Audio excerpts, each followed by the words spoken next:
Welcome to the Ignite, Empower, and Transform podcast with Clinton K. Powell. I am your host, Clinton K. Powell, and my goal is to unlock your human potential, removing self-imposed barriers so that you can lead in your church and business.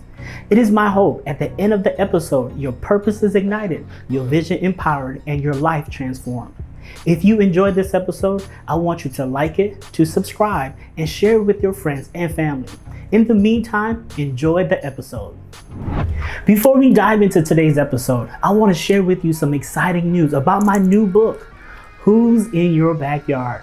In Who's in Your Backyard, I communicate key strategies to build multi-generational teams, turning your ministry around one volunteer at a time. This book is a must-read for pastors and leaders, as there's a generation in the local church today, they are crying to be heard. They want to be used, they want to be poured into, they want to serve, but will you recognize their voice? I am convinced this is a must-have resource. You can purchase your copy today at clintonkpowell.com or wherever books are sold.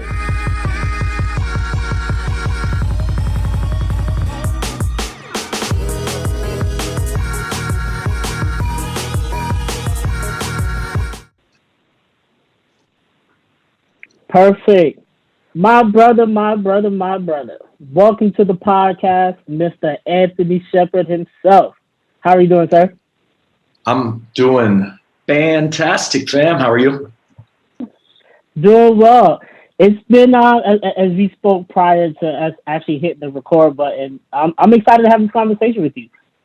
I'm excited to have a conversation with you. I feel like we haven't talked since the last time you were here, so it's gonna be good. The issue is we have a lot to catch up on. 40 minutes. So we have a lot to get into, a lot to talk about. Let's go. Absolutely. So let's go ahead and kick it off, right? So you are known for music. I got introduced to you because of your music. Okay. And as being a worship leader, true story. How I found out about you, it was this event called God Belongs in My City. For sure. Are you familiar? You remember that? You remember that? It was a big movement. So I was planning my first big event called the Stand Up Tour. We'll get into that again because you shared some words with me. But I was looking for some artists, and they told me, "Hey, you need to check out this guy named Anthony Shepherd. It's God Belongs in My City. You are at now Brave Church with Pastor David Foster Jr. That's where the event was hosted. And I heard you, and I was blown away. I said, man, this guy got some Jesus in him, man. His anointing. I hate to use churchy this words, man, but I thought the whole time he was black and he's white. Come on. Listen, It was amazing. It was so. Tell us about that journey. How did you become a worship leader? How did you get involved in music? Oh gosh, bro, that started like from the moment I came out of the mom's womb. Like music is what I did. I was heavily involved in it, drums, all that stuff. I think the pivotal point, since we're talking about things that kind of pivot us into the direction where we are now, it was in 97 or 98. I was doing Church of God. The denomination had a huge event called Winterfest, and it was in Knoxville, Tennessee. Brownsville Revival was still breaking off during that time. Lyndall Cooley was leading worship, and Lyndall was leading worship that night at Knoxville. And I just remember on a Friday night just getting completely wrecked by God at 13 or 14 years old. And truthfully, fam, from that moment on, I knew like, this is exactly what I want to do. This is the direction that I want to go into. I knew I always wanted to be a part of a church and on staff at a church. Growing up as a PK, that's basically all I knew. Some parents teach their kids to change the oil. This is how you take care of the outside. This is how you do all this stuff. My dad was basically teaching me what it meant to be a steward and vacuum the church. And, awesome. When he was busy studying and working, I was on the drums banging around and going through moments. If I was in this moment and I was the drummer, I would do this. If I was the worship leader this day, I would have went to this song. Wow. And it was not critiquing them. It was learning to find my identity and what I knew I was going to become. And it's like anything else, man. The moment you jump into something, you quickly find out that your heart grows, your maturity grows, and all of a sudden, even the position that I'm sitting in now, quite frankly, I never saw it. Now, there were people around me. If you go back to, videos of when Anthony Shepard was like 3, 4, and 5 years old, there's videos that my parents have that I'm standing at my grandparents, and I'm standing on the fireplace and I'm preaching and I'm saying, I'm standing on the word of God, and you got to come to Jesus. And, it's funny me standing in this position now, because they've always said, we've seen you in this position long before you ever saw it. I always saw myself worship leader on stage, doing that type of stuff. But when this side switched in and we stepped into this role, it was a surprise to me. It wasn't a surprise to them, because they were like, listen, you were 2, 3, and 4 years old. That's all you used to do, was you would imitate your dad and imitate preachers around you, and you wanted to be a preacher. And so it's just quite funny to see kind of where things lead and how things grow and how things turn. The main focus, I think, above anything is what we've declared this year. The main focus, it's a Jesus above everything. And for me, it's come to the place of, I don't care if I have a microphone leading worship or if I have a microphone speaking, man, it's Jesus, and I want to serve him and I want to do everything for him. Oh man, you said a lot. So I'm going to try to unpack that a little bit. So where are you originally from? Originally from Dayton, Ohio, a small town outside of Dayton called Eaton, Ohio. I highly recommend nobody ever going there, because it's nothing but cornfield and a lot of farm town and some crazy thinking out there. So yeah. Oh wow. Yeah. You would never think your personality will come from a small town. Oh no, that's why I'm not in a small town, my friend. This is twofold here. This isn't like one way. No, they thought I was crazy and I thought they were crazy. So thankfully God moved us in. We were in Atlanta for about 3 or 4 years, and from there we went to Dallas for like 9 months, and then to Jim Raley's church out in Ormond Beach, and then Orlando for the last really 10 years almost. And Orlando, although Cincinnati, Dayton area is still home, Orlando for us, I feel like is more home than any of those. Yeah, you spent a lot of time there. How long were you with Pastor Raley? 3 years, I think. And you were still doing worship leading? Or you I was just there. Some other way? Yeah, no. I originally had came there to basically lead their youth and young adult worship. And so one of the things I always mad appreciation about Pastor Raley was his emphasis on the next generation. And, most churches would never think to hire somebody full-time to have a worship leader, not for the main auditorium, but this is a full-time worship leader for kids and generation. And so it was super unique. It was completely a God timing for us.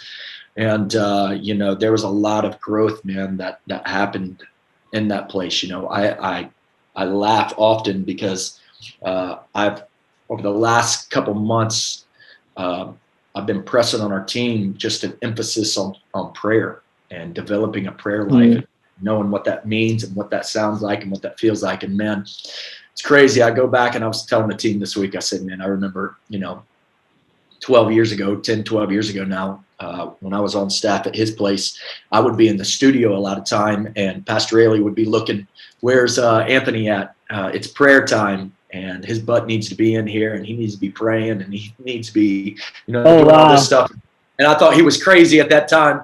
Let's fast forward, and now I'm in the same position that he's essentially in, and I'm telling our team, you got to make prayer number one, and prayers became number one for us, obviously, and not just the role that we're stepping into, but just because of the growth and maturity, and it's crazy to see where God takes us. No, you definitely don't. We underestimate the journey. Oh, for you sure. Definitely understand and that propagation of how we get to that destination, it varies because you think you're going to pursue one thing and then you end up there for another totally different reason. Oh, because sure. I recall.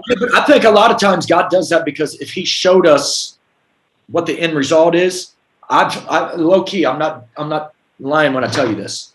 Our intentions was to 100% start a church in Orlando. Like, I remember that. I had built a name for myself. We had a good vibe. I felt like we could launch a church and have 5, 6, 7, 800 people, and it was no big deal until God said, no, go to LA. Now I'll tell you, there was the excitement of the transition of, hey, God has called us to here. We're going to go win the city. And then we went through all the stuff that we went through. And then I look back and say, man, I'm really thankful that God didn't show me the whole journey, because if he did, I would have never made this jump to be where we are. And I would have missed out on so many miracles and so many ways that I've seen God, massively move, not only for us, but for our church, even this last year. Who plants a church in the midst of COVID with no building? We had no backing. We are not under any denominational hangover. And all of a sudden, we're coming out of COVID, moved into a building, our church is growing like crazy. We're seeing the hand of God, all these things, that has been great to be on the other side of it now. If you would have told me this at the beginning, I'd have been like, nah, Doc. Yeah. Yeah, I'm going to go ahead. It would have been easy. I'm going to plant this church in Orlando. I'm not going to deal with that stress because we don't need all that. But, man, I'm so thankful that we listened to God's voice and we've trusted him along the way. The journey is everything, though. It's never about the destination. The journey is absolutely everything. And I continue to hear that in this season about the journey, because we all know the journey, especially as leaders, can be so frustrating because you, as a leader, you may not have an outlet. That's why it's so important to have community, because typically you cannot go to people that you are leading to vent. You cannot go to people that you're leading to cry. You cannot just show all the expressions of emotions and the frustration. So it's very difficult in those seasons. But to your point, is the journey. And you talk about, you kind of alluded to it. So let's dig in a little bit more. Okay. So I remember Orlando. Yep. And then I do recall, which I think is unique, because you was flying back and forth to do the online church. What was the name of the church? It just slipped my mind. It was House of Destiny.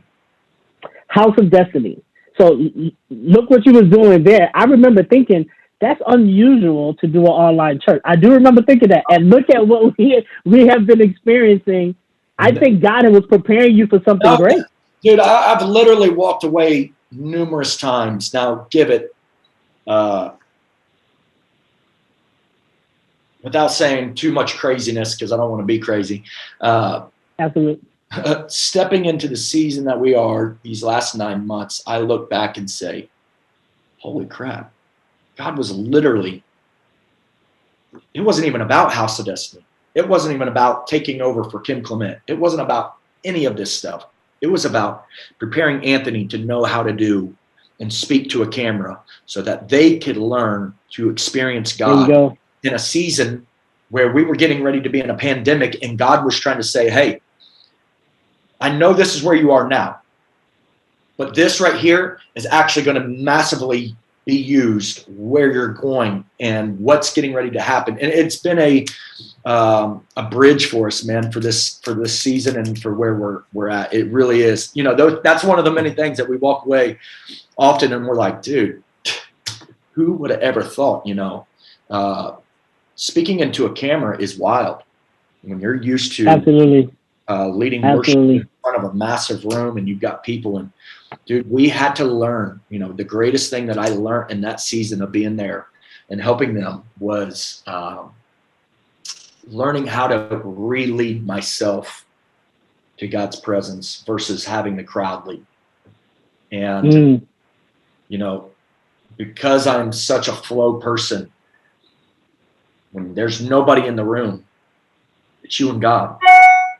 You know what I mean? Like, this is what it is. Like, there's nobody shouting that in common. Go ahead, white boy. There's nothing like that. Yeah. This is Jesus sitting in the room like, all right, what you got for me today? And we had to learn, bro. You know, not that we've ever been programmed for the system of we're performers, because that's not who we are. But man, you get so used to leading worship and preaching to people that when you're preaching to just Jesus, can you still lead yourself to that place? And it was one of the greatest heart checks for us to lead us into, you know, another level of intimacy with God. So it's been wild, bro. Yeah, it's great that you mentioned the concept of preaching just to Jesus, because it's all about that audience of one. And we tend to forget that audience of one. And we have similar styles, because I'm very much the flow. I'm very much seeing what's going on. The Holy Spirit uses me in those settings where I can look into the crowd and I can kind of sense the movement and the different things. Yep. So when you don't have that, that's a major, major shift. And I recall preaching when I was that first Wednesday, and there was nobody in the sanctuary. I said, Jesus, this is going to be on you alone. It will be on you alone. But that journey in itself, it builds you, it builds character, it builds strength. So I'm excited for what God is going to continue to do through you. So you're talking about the last 9 months. Can you talk about maybe one or two pivotal moments that really just shifted for you in these last 9 months? Oh, absolutely. So, you know, first off, Brittany and I went on a sabbatical in August and September. And how is my friend Brittany, by the way? Tell her I said I miss her. Crazier than ever, for sure. Crazier than ever. She's still part holy, still part ghetto. Come on now. Come on. I love it. I love it. That's just the way I like it. You know, I want a lady in the sheets in it. Let's go. That's another topic. We're talking about relationships this weekend. I'm already getting there. I'm getting there. Oh, you know what? Listen, I'm putting the plug now. I will be calling on you and Brittany again, because I do want to talk about leadership and relationships. And I believe the dynamic that you both have is amazing. And the transition, I just to see the way how she supports you, the way you support her, and from afar, you know, I can see the things. So I would love to unpack some of those things that you have learned together as co-leaders. Because it's a process, bro. Like, a lot of people think it's super easy, but it's a process, and it's a lot of learning to put your wants aside. And it's a good topic for this next generation, because all of us do want to do ministry together with our partner. And so, but the question that you asked was the pivotal moment that happened in this year. So I look at where we are now, quite frankly, as a pivotal moment that all started back in June and July. And I just came to a place, man, where I was burnt out. I was tired. I was fighting a fight that I felt like I was fighting on my own. And slowly but surely, I think like any leaders go through, not just pastors, not just, you know, it's what Christians go through. So I don't want to put a title on it. Is I went from a place of serving with God to serving God. And let me break it down to another side. It's like serving from victory rather than serving for victory. And when you serve for victory, or you serve for God, you're going to find yourself weary, because you're fighting a fight on your own and you're trying to do things on your own. You know, I found myself in that position. My kids, because of being a church planner, you know, financially, the burden that goes on with that, because there's no backing, we took on everything. You know, we sold our house in Orlando and basically gave the church like 60 or 70,000 to get the church running up off its feet. And, you know, when you do something like that and you go from that, it's leading worship across the country in every church, almost every weekend, you know, I've been blessed to make a living off this full time, and not just a living, a really nice living for my children, for my kids. You know, we've always lived very, very comfortable. And so the bad thing is when you plan a church, there is no money coming in. and everything Yeah. is, you know, you're doing it from the ground up. And so my kids went through this really tough time this year of like, yo, is God even real? And this is bull. And they're children, and they don't know any better. And I know they love Jesus, and they, you know, but they're still learning how to identify with God and all this stuff. And so, man, it just wore on me. Like, there's nothing worse than seeing your kids cry at night because they want to go get a pair of shoes, and we don't have the money to go get shoes anymore.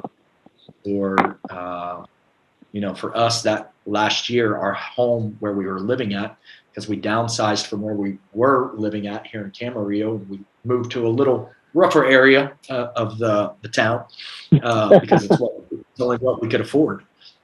But our home was broke into like 2 or 3 times, you know, just wild stuff, bro. Like wild stuff. One of the guys showed up on our doorstep, said, "I'm looking for the pastor from Ventura," and you know, just crazy things happened. And you know, I know we're fighting a battle between light and darkness, but for a child, man, they just don't understand that stuff yet. You know, now they do, but when you're first submitted to it, God, most adults struggle with this, let alone a 5-year-old and a 12-year-old at that time. And so it was tough, bro. And our home had sold in the midst of our rent. And so now we were trying to find a place to rent. And we had been looking for like 3 months. And obviously everybody knows California is not like any other state where, you know, you could spend $1,000, $1,500, and you're in a nice place. The normal rent that starts for the like lower society is like $2,500 to $3,500 a month. So it's a different beast. Yeah. And, you know, we just couldn't find anything. People don't buy homes here. People go to bidding wars over renting. So you'll see a house that's, you know, 2,800 that you put in an application for, and all of a sudden now it's up to like 4,500, and you're like, I'm out. I can't do this. And that's literally what happened on like 9 or 10 different occasions. I'm not kidding you. So just this whole part, I'm like, what the heck are you doing, God? You know, did we miss it? Or were we supposed to be in Orlando, or did you really call us here? Because, you know, I have lived by where you call us, where God guides, God provides. And we're not seeing the provision right now. Like, we're living like struggle right now. And our kids hate church. My kids are questioning who you are. Because of the craziness that's going on, our marriage is arguing all the time. You know, like, what is going on? And so finally one morning I woke up and I said, you know what? We're going back to Ohio. And we're going to go let our kids heal for a couple months. We need healing for, you know, truthfully, because of everything that we've been through over the past couple of years. We need to just rest. And while we were there, I did a message on Mary and Martha, and basically talking about how rest ends Satan's temptations. And we failed to remember how pivotal it is for leaders and Christians to find their rest in Jesus Christ. You know, I'm huge on being active for him and wanting to work for him. But the truth of the matter is I could not do any more for him than what I had already done. I had to find my place of rest. And so we went to Ohio for 2 months, man. And all of a sudden, 2 months in, and we really put no timetable to it. We said, God, you know, maybe you're calling us here. I don't know. Like, these are conversations that we're having. People are probably thinking, dude, Pastor Anthony is freaking crazy right now. Because we're still doing, you know, Roar TV every week, still putting out messages, and I was still doing all that, but we were just doing it from a different location. And, you know, it was just, we had to find this place of resting, healing in God's presence while still, you know, maintaining what we have, because we're not giving up on it. But we knew there was something there that we had to get. And all of a sudden, I think on a Tuesday morning, I woke up and looked at Brittany. I said, it's time to go back. I had a dream, and I woke up this morning and Jesus said very loud, now. And so, you know, we did our goodbyes 2 or 3 days later and bounced out on Friday. And we were coming back to LA with no home, no nothing. And Brittany's going, what are we coming back to? And I said, I don't know. Jesus said, now. So crazy though, bro. Long story short, from my house to the Indiana border to cross into Illinois, because we made the drive. We literally packed up the studio, threw it in a trailer, packed up belongings, packed up the Great Dane. Everybody's in the Jeep. We drove across the country, and we're driving back across the country now. But to get from my house, I live on the Indiana-Ohio border, to get to Illinois' Indiana border, it's roughly about 3 hours, hour and a half hits you in Indianapolis, hour and a half to get you out of Indiana. And we sat in traffic from my house to Indianapolis for almost 5 hours. And then from Indianapolis to Illinois was like another hour and a half. So total time, one state that normally takes 2.5 hours, 3 hours maybe, had now taken us 7 hours. It's not something I highly recommend when you're trusting God, because you're having time to think. Romans has a scripture in there. I can't remember what it is, but the Message version basically says, when you hear God's voice, make sure you respond quickly. Don't wait. Don't settle. Don't do anything. All this stuff, temptation will come into your mind, and you'll start thinking God's crazy. I need to think logical and all this. And there was nothing logical about any miracle that happened in scripture ever. It was faith. And I remember sitting in traffic about an hour outside of Indianapolis still, and I looked at Brittany and I said, what the heck are we doing?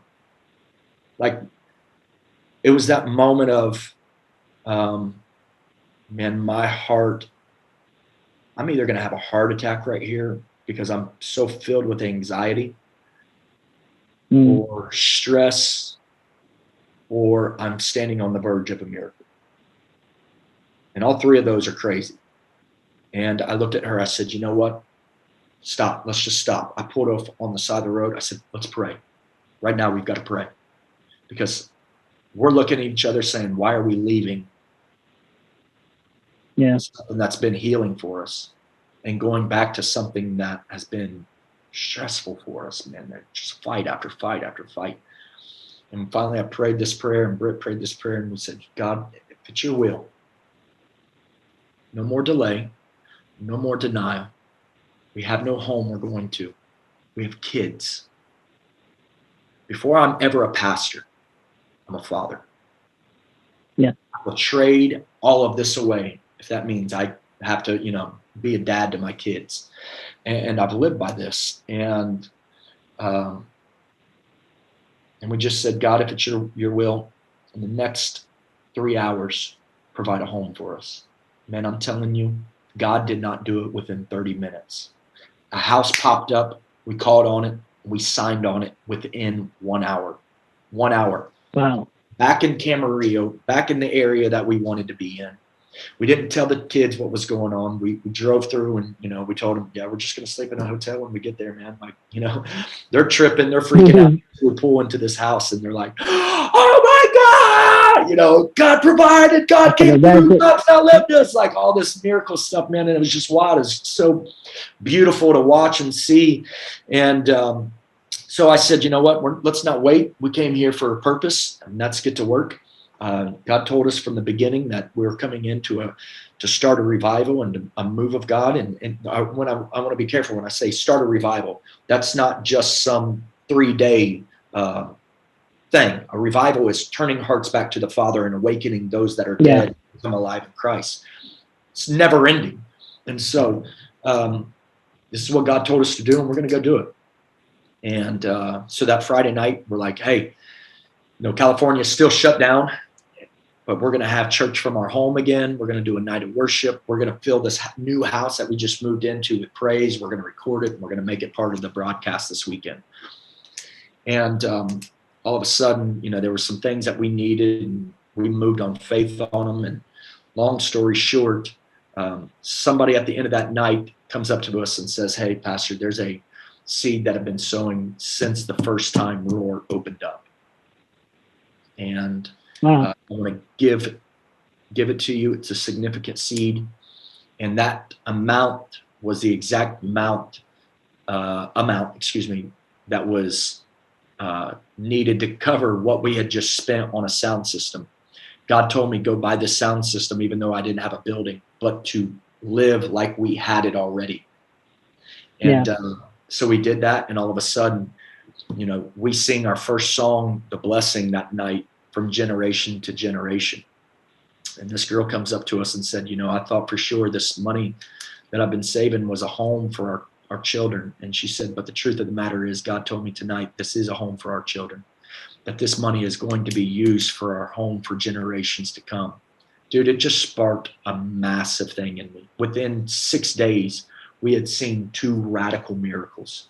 That next morning, I wake up, hey, Pastor Anthony, I'm not sure if you had seen, there's a church that just came available, or a spiritual center, which was a satanic center, just came available this past weekend, and you need to go check it out. And I'm like, all right, cool.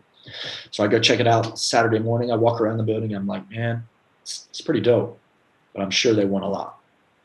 So I call the person for like 2 days straight, bro. I'm just blowing him up like every hour.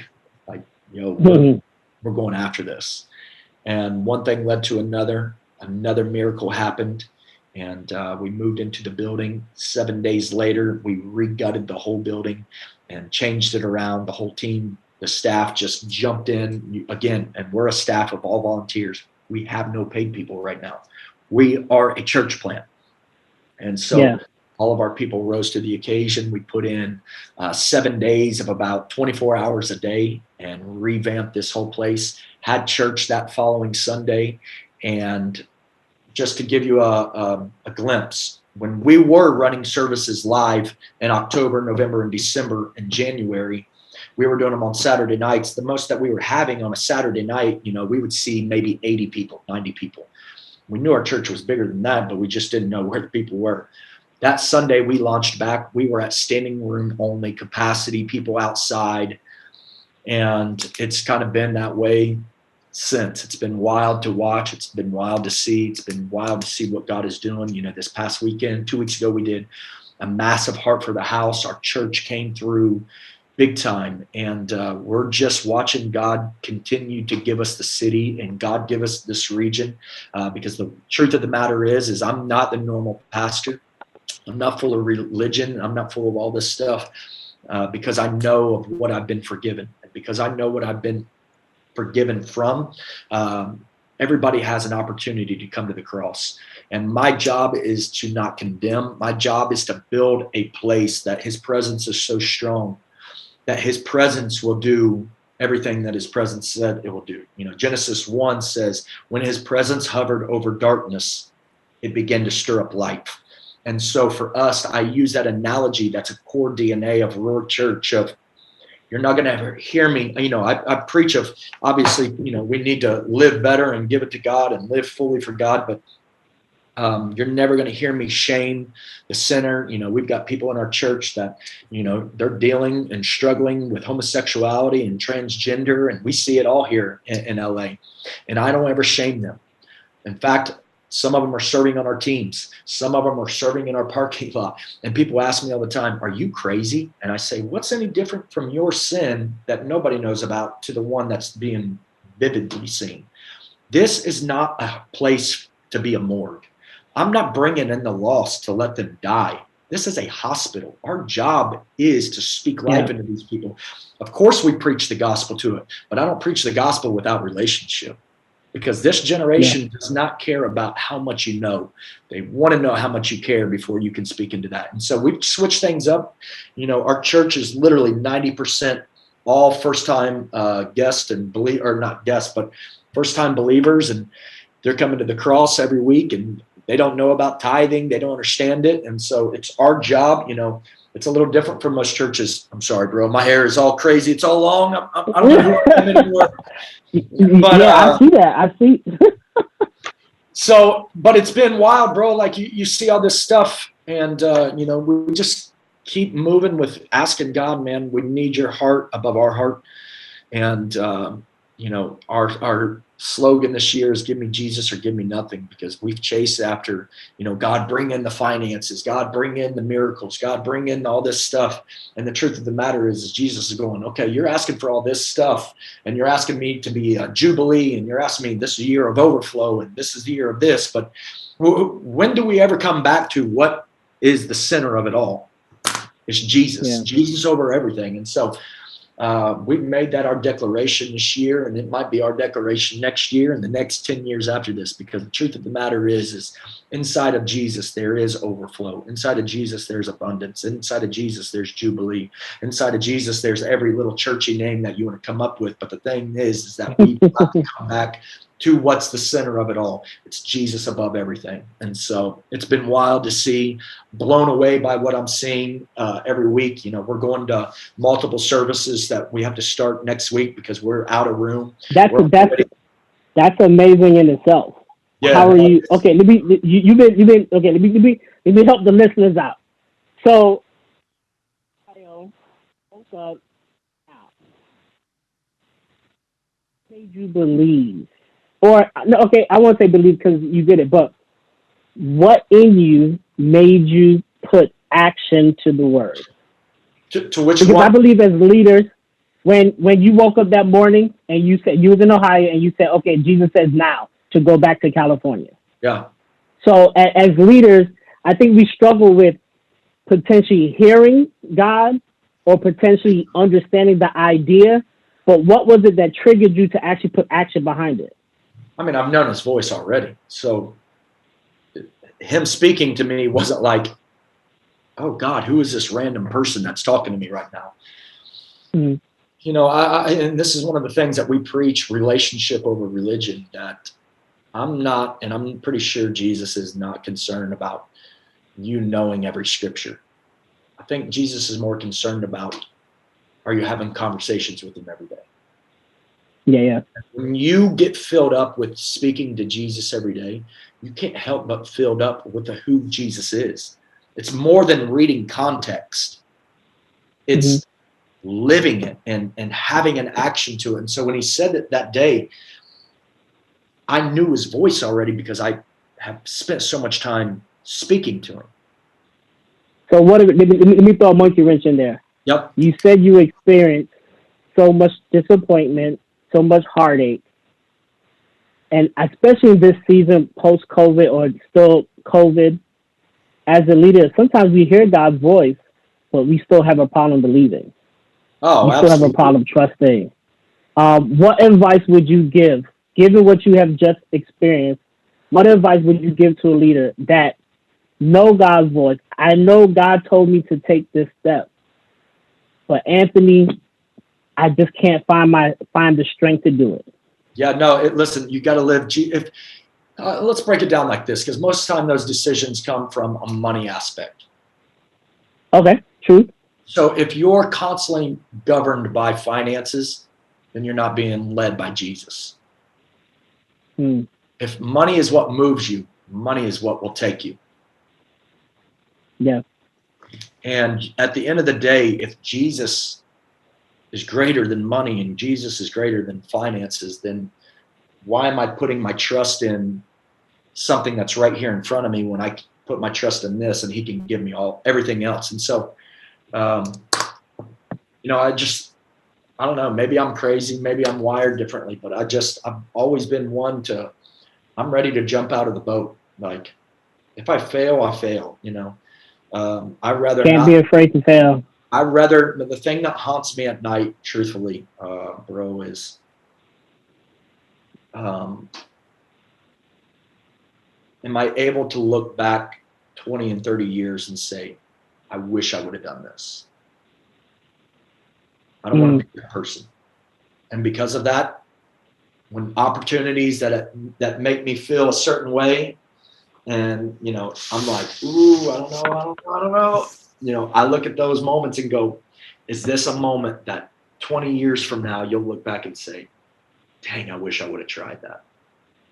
For me, those moments I have found out to be a lot of God opportunities for us to see these miracles happen and see things happen that's just been mind-blowing. So let me ask you, you made reference a few times that you don't have any backing as a church plant. What made you make the decision not to go with the organization to help you launch? Oh, shoot. That's a great question. You know, first off, I want to say It's no shame on any denomination. I absolutely love the Assembly of God. I have a liking for the Church of God.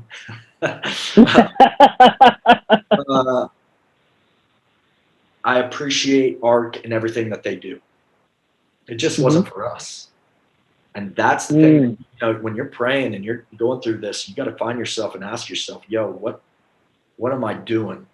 And I really do feel like, and I'm not just saying this, but I felt like God said, I have called you to be a voice, and I'm not calling you to be an echo. And because I've called you to be a voice, you're going to take a path that has not been taken yet, because you're going to trailblaze something that's new for people that's coming behind you. So I understand the road in front of us was harder. I chose it, but that's because God told us to do it this way. And, you know, when I look at all these denominational things, you know, at some point in time, there's a lot of man-made scripture that comes into this. And I didn't want to work like that, man. I'm in a location, bro, where there's witches and all this stuff in LA. Like, we're dealing with the real deal fight of light and darkness. So we just wanted to, you know, we wanted it to be pure. We preach from Genesis to Revelations. If it's not in scripture, then I'm not talking about it. And yes, I have my convictions, but my convictions is not always scriptural. Does that make sense? No, absolutely. And it's just been a season for me when I have, it seems there's a lot of friends, a lot of pastors that I know are planting churches. So it's always interesting to me to hear the different voices of, I'm going to attach with the organization and not attach to the organization. No, I always say, do what God is telling you to do. That's where the blessing will be at. It's not my, the issue is we've got too many people that look at elevation and say, man, it worked for them. It's got to work for me. We've got to remember, Jesus spoke to Stephen Furtick to do what Furtick is doing. Absolutely. That's why it works. Not because he's following man, it's because he's following God. Following. Same with Free Chapel, you know, same with Lakewood, same with all these great churches that are all across this nation. They're not trying to mimic anybody. They're trying to find what God has said for them, and they move in it. And it's crazy, but that's when you see the miracles happen. And for us, you know, I appreciate all those people, and I love them. A lot of them come in here and will come in here. But for us and what we were doing, I just didn't want to be attached to any organization. I didn't want this thing hovering over us that, you know, I'm not saying. Yeah. It's definitely understandable. I'm going to drink my smoothie on that one. No, you good. So coming to the end here. So I'm going to shoot some questions at you. We're going to hit some leadership, and then we're going to go out with our closing questions. So how or what was the biggest change you saw in yourself as you led this past year? As a pastor, as a leader, what would you say was the biggest change that you identified of how you led the church? Sheesh. That's a really tough question. Well, okay, let me rephrase it. In the last year, have you recognized something that you wanted to change and you changed? Hey, well, I deal with certain situations differently, or I approach things differently because of different experiences. Yeah, because I'm prophetic by nature, prophetic leaders often, we deal in one world. It's white and black, yes and no. There is no middle ground. There is no gray. And oftentimes we come in and we're correcting. I'm not correcting anymore. I'm still moving in my prophetic gifting, but now I'm leading. There's a difference in those two worlds. So the way I have to lead in where we are now is more heartfelt, so to speak, more tender. Yeah. You know, you just can't come in there. You know, I can't be fresh fire, Anthony. No, absolutely. So, but it's an adjustment. Especially for the season that you're in? Is it an adjustment? I think it's an adjustment, but I think anything. Let me just say this. I know this is very generic and very broad, but the truth of the matter is I think our heart constantly always softens the more we grow in God. That is true. Because of that, I find myself leading in a place, I hear it all the time. Man, Pastor Hank, getting a little softer. It's not that I'm getting softer as much as my heart is just being more filled with the cross. I'm making a hard point to not move in religion. And I make it a hard point to never, if I have to speak and use the Bible as the reference for everything, and I'm a pastor and I'm this, and I've got to state my authority, then I probably don't have any authority at all. People will know us by the fruits that we're living by. And I want people to know, and it's kind of like, let me go back and reference, I think it's in 2 Kings, the Shunammite woman with Elisha. She saw something on Elisha, and Elisha was coming into the town and doing all these great miracles. And she said, you know what, because there was something on his life, I can recognize that he's a man of God. Let me build him an upper room. I'm going to put in a bed and all this stuff and all this, and I look at that and say, that's how our lives should be lived. It should be in a way that people want to be around you. Not because you're having to confess, I'm a Christian, I'm a holy, I'm a revivalist, I'm all this. You don't have to do all that, man. Just live your life and be who you are already confessing you're trying to be. And eventually people will come and be like, what's different about you? Like, your family acts this way, your marriage seems like it's always great. Dude, you seem like you're constantly, filled with joy or something like that. I hear all this stuff all the time. And, I found myself not living in religion and living in, in a place of relationship where I'm not concerned, and I'm not concerned for myself if I've read the Bible in 1 year or if I read the Bible in 2 months. It's not about reading it from front to back. It's about taking the time to know him. Consistency is everything.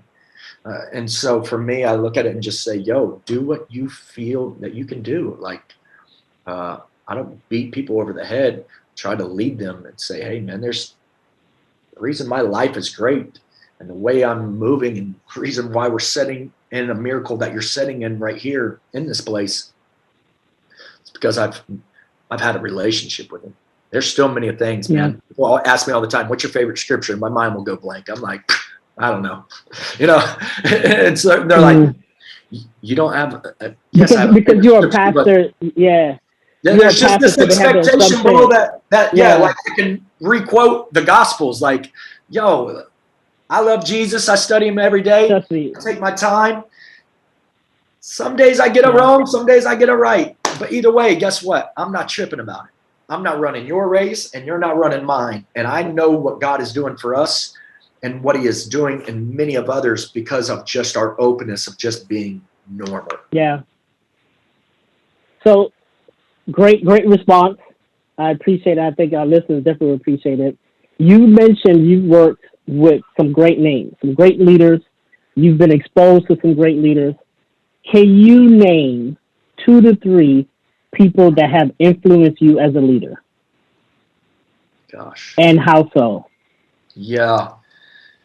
I'm going to give you probably 4 or 5 of them because truthfully, they've all massively influenced my life. Pastor Rayleigh, like I said, was one of those guys because he does such a good job of the balance. I've never worked with this person, but Jensen Franklin, I'm a huge follower of. I think he does probably the best job of anybody that I've seen that understands Holy Ghost services and still reaching the next generation and being professional with it. And so I'm a huge fan of his. Obviously, getting to work with Israel has been, one of those things that's a bucket list moment. And, was never perfect, isn't perfect. He's like any of us, but I think every day we pick up our cross and we don't allow our failures to define us. We define ourselves by our chance of creating space for somebody else to experience God in a way that maybe we wish we could have when we were in our lowest moments. His is a big one. Another huge one for me is Alex Clattenburg, Church in the Sun, man. The position that I'm in now, I literally probably reference back to him more than anybody, truthfully. He played such a massive part in my life, where I came in as like this rambunctious and probably left a little more rambunctious, but I really do admire everything that he stood for and admire everything that he was and is. And quite frankly, I find myself leading a lot out of that same DNA. I just think he's a fantastic man of God. I don't think he's perfect, but I think he's a great man of God that wants his presence. You still at Church in the Sun? Mm-hmm. That wants his presence above anything else. And I think for us, that's who we want to be. And, Pastor Alex used to tell me this all the time was, Anthony, it's not about how much you're praying. It's not about how much time you've taken to read your Bible. I used to get so messed up by the time stuff. And he was like, the goal is consistency. It's 1 minute a day. It's better than no minutes for 12 days and an hour on the 15th day. Consistency is what God is after. And in that, that's why we preach the way we do, relationship over religion, because I saw for myself what just having a healthy relationship looked like, felt like. And from that moment on, bro, it changed everything for us. And so he's probably been one of the greatest influencers in my life for sure, bar none. Good. I appreciate that. You mentioned Israel. Any new music coming out? What's going on? I know you're busy with the church plant. Yeah, no, there's a lot of music. Honestly, we're just waiting for COVID to lift. I think, let's back up and say it like this. For us, music is a business. Yes, there's a spiritual side to it, but there is the business side to it as well. And so we don't have Bethel Music or Hillsong where we can just release a record and, you get 5 million stream plays and, no big deal. That's not us. We're not there yet. And quite frankly, who knows if we ever will be. But that's not the focus for us as much as we just want to be strategic that when we release the music that we can go out and travel with the music and do the music. We released Save the Day last Easter, and I watched, I was supposed to be like on an 8-week tour, and I was in all these places. My first stop my second stop, I think, was in New York City. And that following weekend, everything got shut down. Oh, let me back up and say, A.R. Bernard is a massive influencer in my life as well. Bernard. Yeah, A.R. Bernard is another big one. And I'll say this. You got the white version of Alex Clattenburg. You got the black version of A.R. Bernard. They are the same people in two different colors of skin. And they're brilliant, older guys, wiser guys, but then they're very incredible, godly men. So back to that. But I can't remember what I was saying now. No, you were talking about the music and using New York and so we've got about 25 songs, bro, that we're just sitting on right now. Oh wow. Yeah, we're set and ready. We're waiting for some of this just to lift. And everybody keeps saying, dude, what are you doing? And I just keep saying, we're waiting on God. And we're also waiting on COVID. All right, so we have our closing questions now. So this first one is this. 15 years ago, I want you to complete this statement. 15 years ago, I had no idea this would be so difficult. 15 years ago, I had no clue how difficult being a lead pastor was. It's a different battle. I have such a wild respect for church planners and, even, gosh, bro, the old school church people that, they're doing church Sunday morning, they're doing church Sunday night, they're doing church on Wednesday, and every one of those are different messages. I'm going, we doing one service a week. And so I have just this profound respect for that generation, man, of how did they do it? That's what I really want to know is how were you able to do, you hear stories, people that have done this 50 and 60 years, bro. How? It's you're right. One message a week. I'm talking, you're doing Sunday mornings, Sunday nights, Wednesdays, how? Don't forget the funerals. Don't forget the special occasions. No, that's all. That's just the standard. That's just the standard. It's amazing. Yeah. I know at one point that I do have a calling of a lead pastor in me. And Jesus. Just hearing you. Welcome. Listen, it's a special anointing for church planters. It's you guys need to overflow because the things that you have to endure. Hopefully you can plant your church under Roar, and we can have Roar wherever you want to be at. And let's go. So I love it. I love it. All right, so let's keep on. So the name of the podcast, Ignite, Empower, and Transform. So in your own words, when you hear the words ignite, empower, and transform, what comes to mind? Ignite, obviously, clearly is setting ablaze. Transform means we're taking you from one place to another. Hopefully it's from a place of being normal to a place being moved by God. And the third one is empower. Yeah, we're just trying to give you wisdom, knowledge.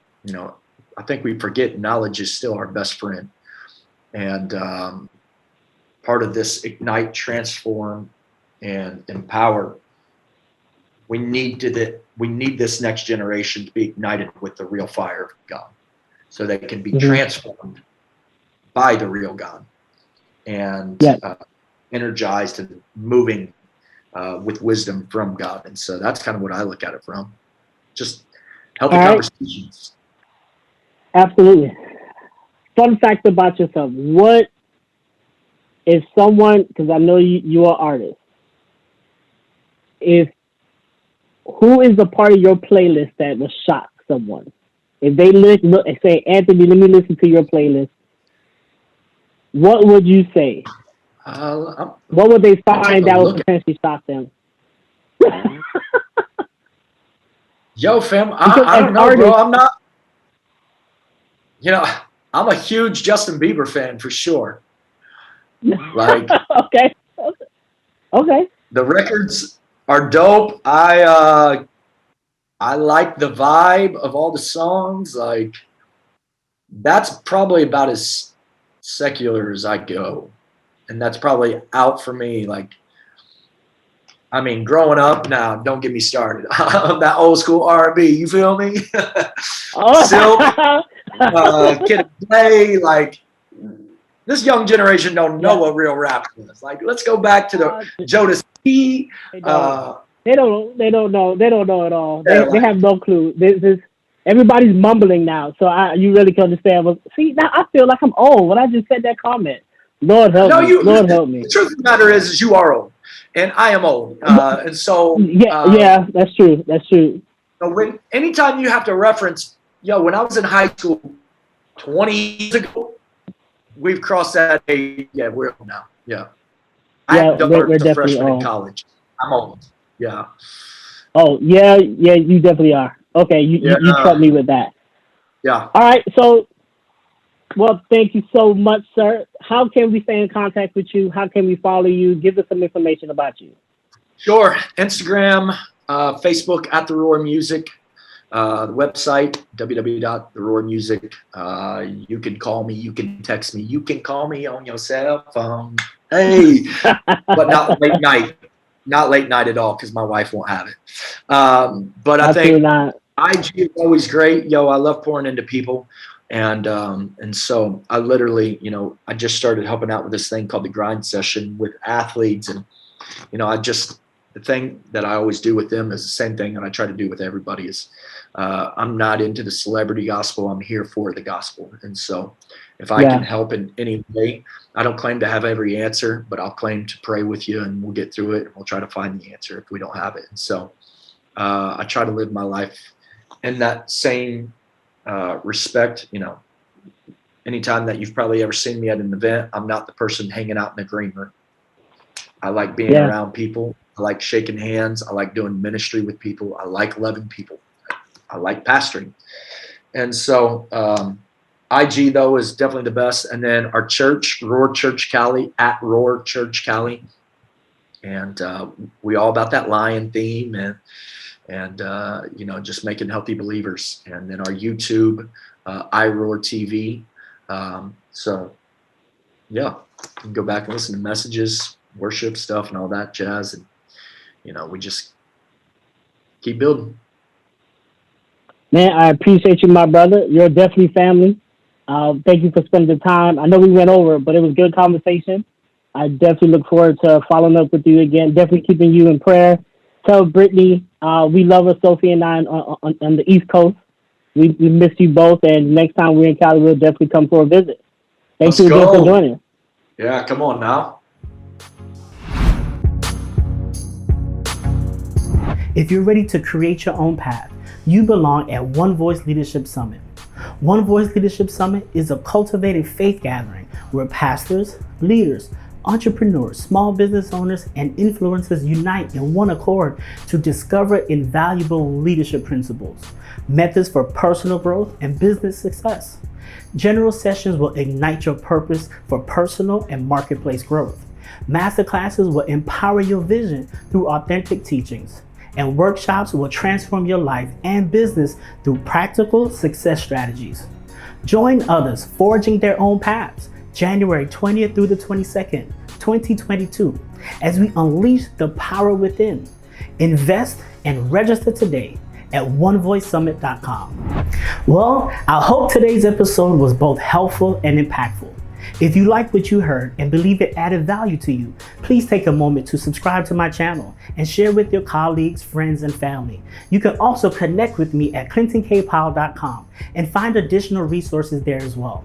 Tune into our next episode as we ignite your purpose, empower your vision, and transform your life. See you next time.